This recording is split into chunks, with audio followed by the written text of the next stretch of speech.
suite, qui est publié le 8 mai 1933 par le Breisgauer Zeitung, le journal de Fribourg, le journal nazi des étudiants de Fribourg, au moment où on appelle à un autodafé des livres entre guillemets non allemands. Je lis donc ce texte. La Association de los Estudiantes Alemanes lance l'appel suivant. L'association des étudiants allemands est décidée à mettre en œuvre le combat spirituel contre la décomposition judéo-marxiste du peuple allemand jusqu'à l'extermination totale. Völlige Vernichtung. Donc, c'est vraiment l'expression nazie employée à cette époque par les étudiants les plus extrémistes et que le professeur Heidegger reprend dans son cours pour lui donner une justification.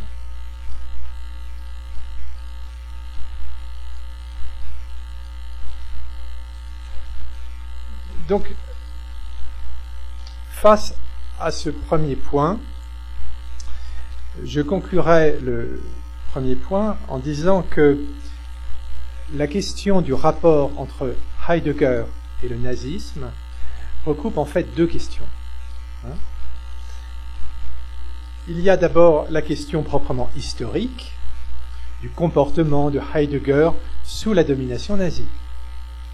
Cette question porte ce que Heidegger a fait, ce qu'il a écrit, ce qu'il a enseigné sous le Troisième Reich, et beaucoup de recherches ont déjà eu lieu, surtout en Allemagne, où il y a un champ de recherche. Donc il y a eu Hugo Oth, il y a eu Victor Farias, ce philosophe du Chili, mais qui a été étudiant de Heidegger et professeur à Berlin.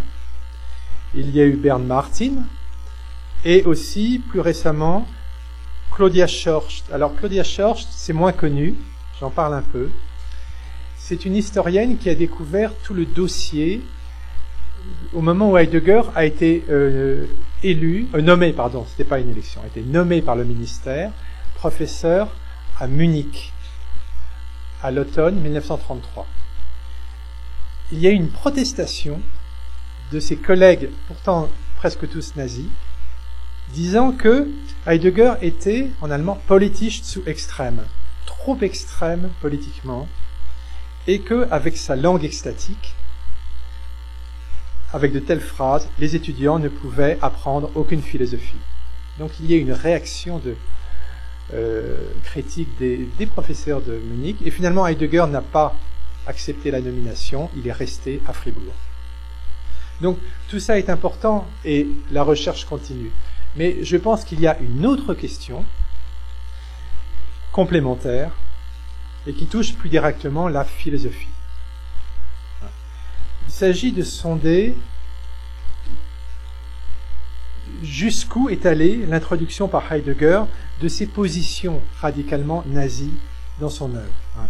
Jusqu'à quelle profondeur, mais aussi depuis quand et jusqu'où.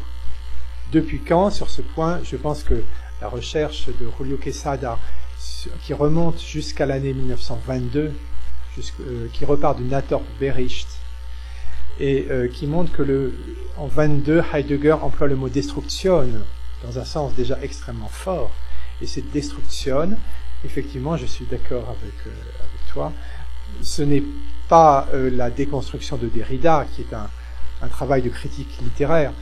C'est vraiment une volonté destructrice qui annonce l'extermination, la Vernichtung.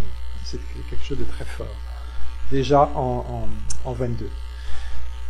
Donc là, il faut voir quels sont les fondements de cette doctrine heideggerienne qu'il enseigne à ses étudiants et comment il s'y prend pour introduire ses propos national-socialistes dans la philosophie, ou plutôt, je dirais plutôt comme Pierre Bourdieu, dans le champ philosophique, philosophical field, parce que ce n'est pas proprement parlé de la philosophie qu'une doctrine d'extermination. J'en viens au deuxième point. Elle sert como cobertura presa nombre. Ce sont des termes de Heidegger dans une lettre que je ne connaissais pas quand j'ai écrit mon livre, une lettre qui vient d'être découverte. Heidegger dit que souvent chez lui, ser est une cobertura. Mais cobertura de quoi? Donc l'être comme prête-nom, en allemand Deckname. Je vais commencer par remonter encore plus tôt que 22. Je vais m'appuyer sur une lettre à son épouse, sa future épouse Elfriede. On apprend beaucoup de choses dans cette correspondance. On apprend que Heidegger lisait le journal nazi, le Völkischer Beobachter, qu'il approuvait ce qu'il y lisait. Et surtout, il y a une lettre qui remonte à octobre 1916, donc avant la Révolution russe, avant le traité de Versailles. Heidegger a déjà des positions radicales. Alors bien sûr, on ne va pas dire que c'est nazi, puisque le nazisme n'existe pas encore. Le nazisme, c'est ce que Hitler et les membres de la Thule-Gesellschaft créent à partir de 1919. Mais, qu'est-ce que c'est que cette position de Heidegger? Je lis la phrase qui est page 3. La Judaisation, l'enjuivement, en allemand Verjudung, de notre culture et de nos universités est effrayant. Et je pense que la race allemande, Heidegger écrit die Deutsche Rasse, la race allemande, devrait trouver suffisamment de force intérieure pour parvenir au sommet. Donc c'est à la fois une déclaration d'antisémitisme et un programme de domination. Donc ce qui est important, c'est que donc très tôt Heidegger a présent dans son esprit une position qui ne va exprimer ouvertement qu'en 1933, complètement ouvertement, mais qui va progressivement quand même se dégager dans les années 20.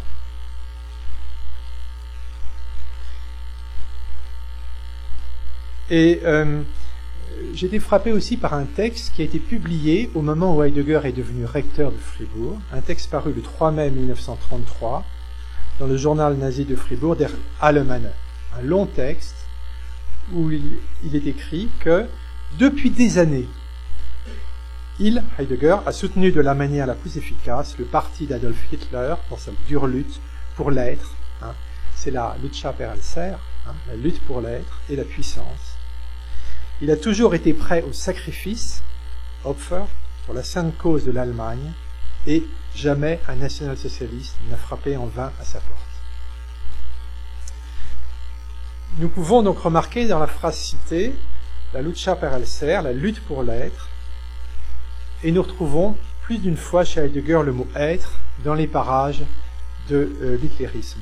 Il est donc nécessaire de se pencher sur cette question qui est une question en soi purement philosophique, la question de l'être. On la trouve chez Brentano, on la trouve déjà chez les scolastiques, elle remonte à Aristote. Quoi de plus philosophique? Mais que devient-elle chez Heidegger? Eh bien, Heidegger n'est pas original. Il s'inspire très littéralement, mais sans le dire, de son ancien maître en théologie, Karl Braig.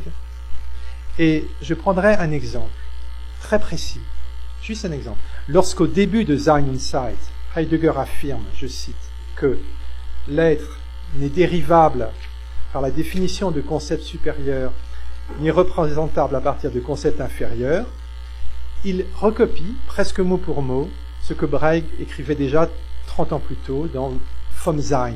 Vom Sein, c'est un livre de Braig, Abriss der Ontologie, qui est de 30 ans antérieur